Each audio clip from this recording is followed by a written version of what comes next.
Assalamualaikum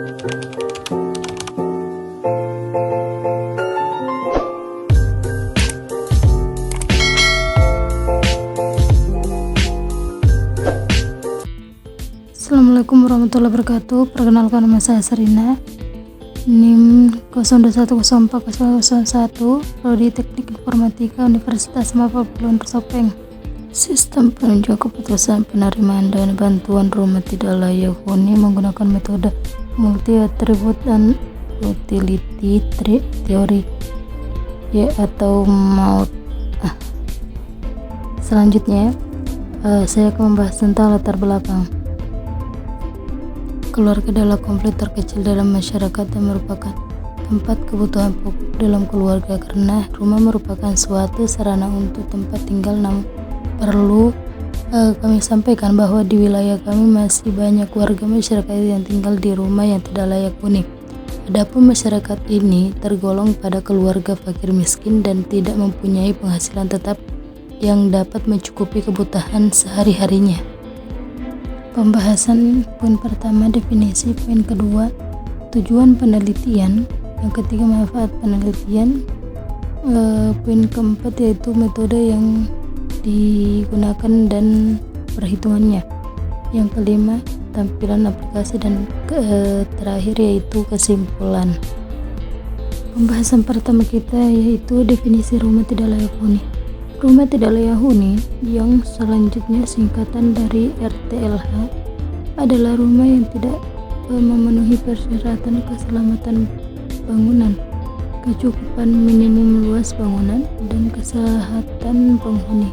Derajat layaknya rumah tempat tinggal dapat diukur dari dua aspek, yaitu yang pertama kualitas fisik rumah dan kualitas fasilitas rumah. Poin kedua yaitu tujuan penelitian. Secara umum, tujuan penelitian berkaitan dengan hasil akhir yang hendaknya dicapai dalam penelitian. Adapun penelitian ini bertujuan untuk yang pertama menganalisis efektivitas program bantuan sosial rumah tidak layak huni atau bansos RTLH di Kota Sopeng, dan yang kedua mengidentifikasi faktor penghemat efektivitas program bantuan sosialisasi rumah tidak layak huni bansos RTLF di Kota Kabupaten Sopeng.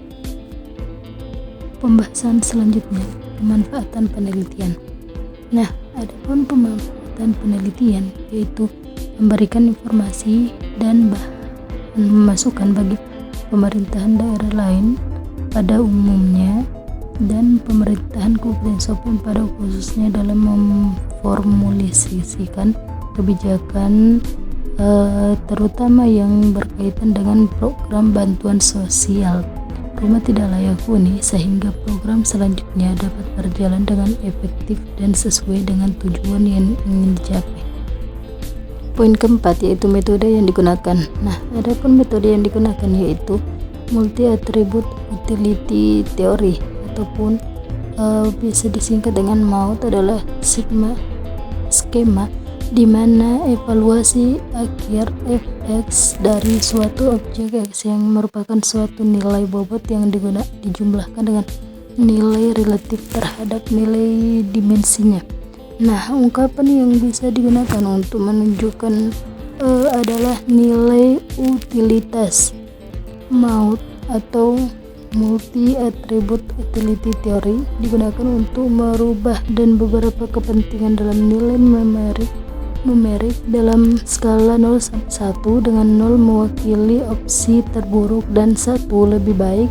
Untuk memperhitungkan seluruh dari nilai evaluasi dapat didefinisikan dengan beberapa persamaan sebagai berikut. F dalam kurung X sama dengan sigma N I sama dengan 1 W titik FI dalam kurung 1. Nah, adapun keterangan fx sama dengan total alternatif ke X, W sama dengan bobot dari atribut ke I tipe akuntier, dan FI sama dengan hasil evaluasi kriteria ke I untuk alternatif ke X. Y indeks yang menunjukkan suatu atribut, dan sedangkan N nilai total dari kriteria. Adapun fungsi utility yaitu untuk normalisasi nilai-nilai dari masing-masing atribut v x diubah ke angka numerik 0 sampai 1 disebut sebagai ux yang dinyatakan dengan rumus ux sama dengan x kurang x1 min per x1 kurang x1 plus dikali 2. Nah, keterangan ux yang normalisasi bobot alternatif. Nah, x sama dengan nilai bobot alternatif x i minus nilai minimum dari atribut ke i pada seluruh alternatif, dan sedangkan x i plus nilai maksimum dari ke i pada seluruh alternatif. Dalam metode mau, total bobot dari x harus sama dengan 1. Nah, sigma n i sama dengan 1 w sama dengan 1 kali 3 keterangan w bobot kriteria ke x i indeks yang menunjukkan kriteria n total dari kriteria saat menggunakan atur tingkat kepentingan suatu nilai bobot adalah 1 sama penting, 2 sedikit lebih penting, 3 lebih penting daripada, 4 jauh lebih penting, dan 5 mutlak sangat penting. Untuk mengukur nilai bobot dilakukan penormalisasian dari masing-masing kriteria sebagai berikut. W sama dengan 1 sigma w 4x keterangan nilai bobot kriteria ke x i tingkat kepentingan bobot kriteria ke x. Sigma w sama dengan jumlah tingkat kepentingan nilai bobot tiap-tiap kriteria. Selanjutnya perhitungan maut dalam sistem untuk menentukan warga yang akan mendapatkan bantuan dari 8 karakter yang didapatkan melalui interview langsung dengan tim pelaksana kegiatan desa TPK DES, yaitu 1 pekerjaan, 2 penghasilan, 3 material atap, material dinding, material lantai, MCK, status rumah, jumlah tanggungan keluarga. Selanjutnya tampilan aplikasi halaman login. Ketika kita memasuki aplikasi, kita akan dialihkan ke halaman login ini. Yang pertama, masukkan nama, password, dan masuk. Ketika sudah login, kita akan dialihkan ke halaman dashboard. Berikut adalah antarmuka halaman calon penerima bantuan. Selanjutnya berikut ini adalah antarmuka halaman data kriteria. Selanjutnya berikut adalah antarmuka halaman data kriteria pekerja 1. Nah, juga ini pekerja 2, selanjutnya pekerja 3, pekerja 4,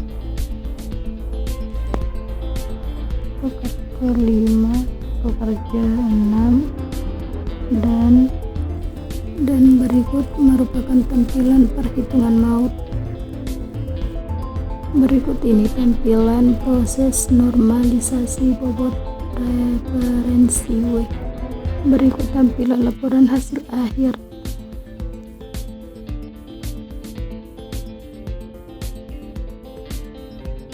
Kesimpulan berdasarkan dari hasil penelitian yang sudah dilakukan diselesaikan mulai dari pengumpulan, pengolahan data hingga pengujian sistem yang telah digunakan, maka dapat disimpulkan sebagai berikut. Nah, yang pertama, aplikasi sistem pendukung keputusan.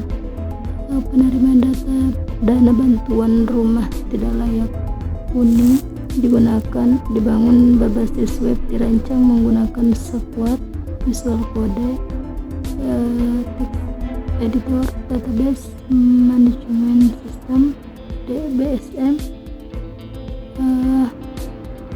MSQL, exam, dan dengan bahasa pemrograman PHP.